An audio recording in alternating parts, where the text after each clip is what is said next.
So today we're going to work on drafting the sleeve. We've already done the torso sloper. I've got my math worked out up here at the top. So we're just going to start out with building a box. It's not going to really look like a sleeve because it starts out triangular and then we build the bell from there. So you're going to start with a cross in the center of your paper. This needs to be your sleeve length, which is shoulder to wrist.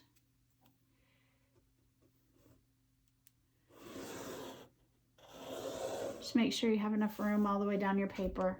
This point becomes A, this point becomes B. Then we're going to find your arm's eye circumference on your body measurement chart. And you're going to take your arm's eye circumference, divide that by 3, and then minus 1 1/8 of that. And that is going to give you a point. You're going to come down from A, this becomes C. This is your cap line. This should be where, if your arm is down next to your side, the bottom of your arm's eye would make a line right across the top of your arm. This is where the bell of our sleeve all happens, is above the cap line. So on our cap line, we're just going to draw a line, square it off across. It doesn't matter how big it is because it's not a well-defined line yet. Down here at B, we're going to do the same thing. We're just going to square this off. We don't have measurements yet for how we're going to fix that, so that will be coming. So we're just going to kind of build it together. On your torso sloper, I want you to measure from the tip of your shoulder to the bottom of the arm's eye in the front. So this will be from O junior to M. Just measure that distance, and then you're going to draw a triangular line to complete this triangle, whatever that distance is.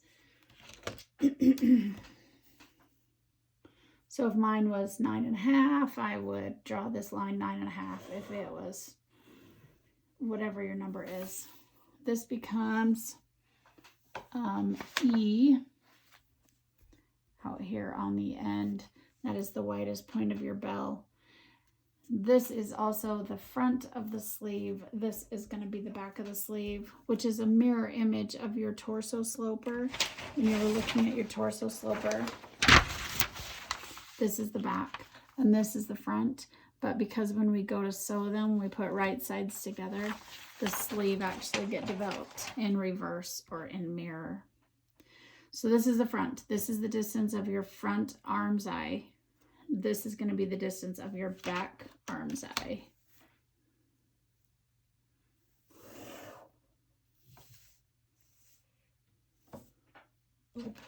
Except for I drew that line in the wrong spot. So sorry about that. I'll get some white out and fix that. Okay, so once we have that, we're just going to complete the tree house or the rectangle. It's going to look a bit like a dollhouse to start with.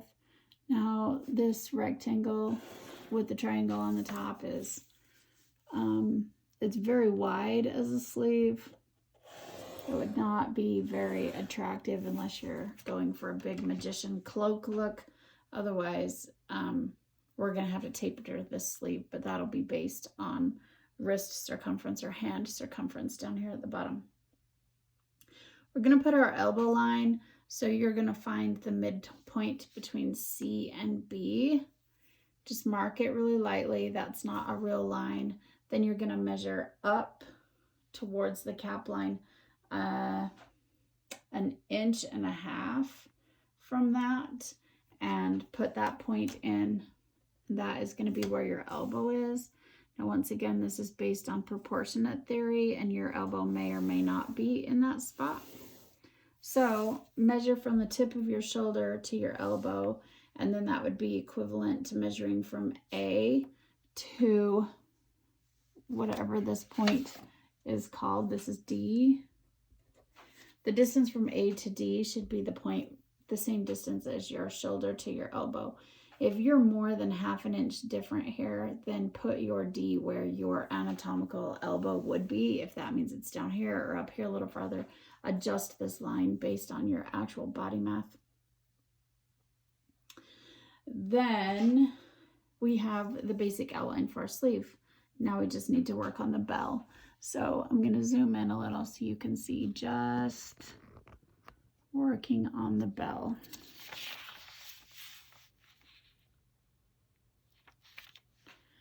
Okay, so we're going to work on the front bell. We need this line A to E divided in fourths. I kind of did my math already.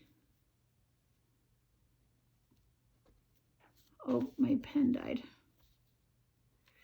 I already did my math, so I already know where my fourths are. They're not going to be real lines already because we make it a bell, right? So this point is K, this point is L, this point is M. Now from K, we're going to come out perpendicularly 5/8 of an inch,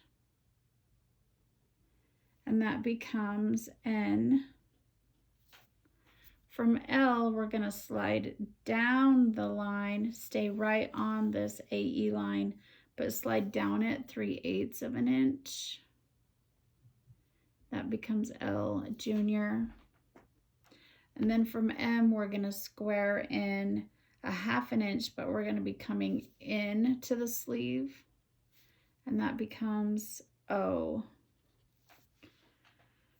So K is no longer the point we need, N is.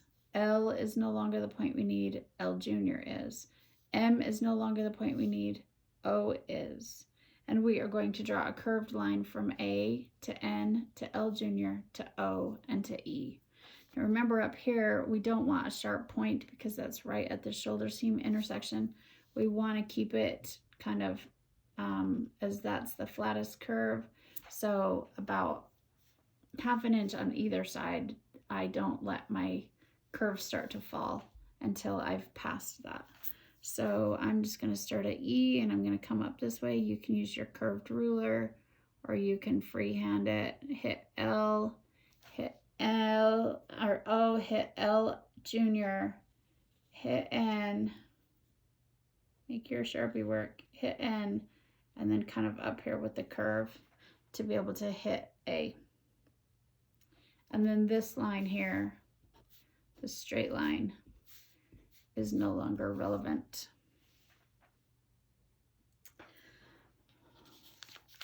Now we're going to switch to the back cap. Once again, you're going to divide it in fourths. I already had my math pre-done just to make it easier on camera.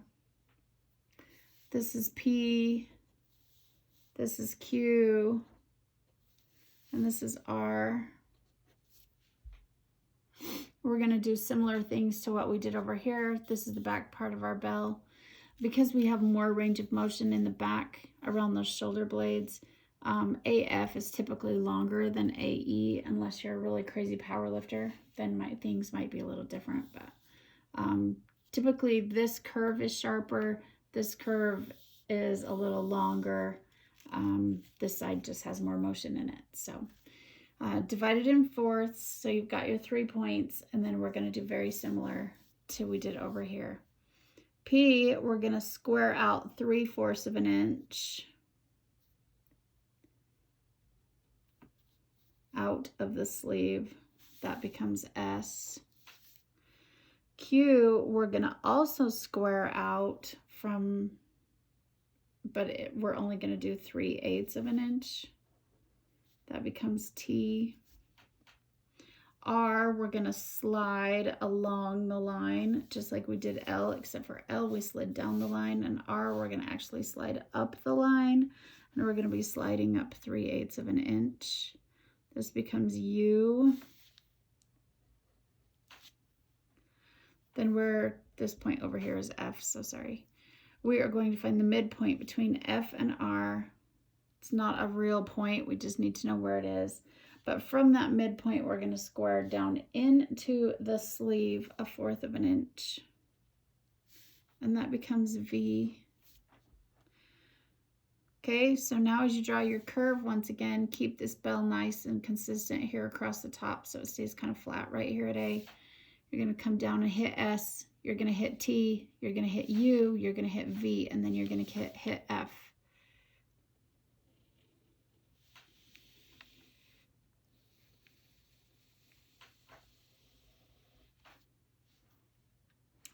Now, if your curves here are little skiwampas because you drew them in chunks, just kind of use your pen or your design curve and just kind of smooth those out so it's a nice smooth curve. But then the bell of your sleeve is done, and all the rest of these lines are now irrelevant. Just for reference, just in case you care, that is J, and that is I, and this is G, and this is H. Down here at the bottom, just in case that's important for you to know. Okay, so we have the bell done. We know where our elbow line is. We know what our circumference is up here in our biceps. And we're just gonna continue. We're gonna shape the sides of the seam, the sleeves, and the wrist. But if you take just your wrist measurement here, then you're not gonna be able to get your hand through that opening because your hand is bigger. So if you put your pinky and your thumb together and then measure right here across the back of your knuckles, that'll be the biggest opening that you can put here without having stretch or some kind of egress. And then I just start at B, and whatever that opening is, I just split the difference down here on B, and those become my new points.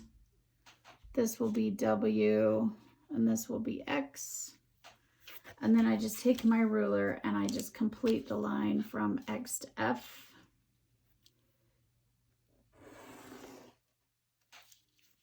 And then from E to W.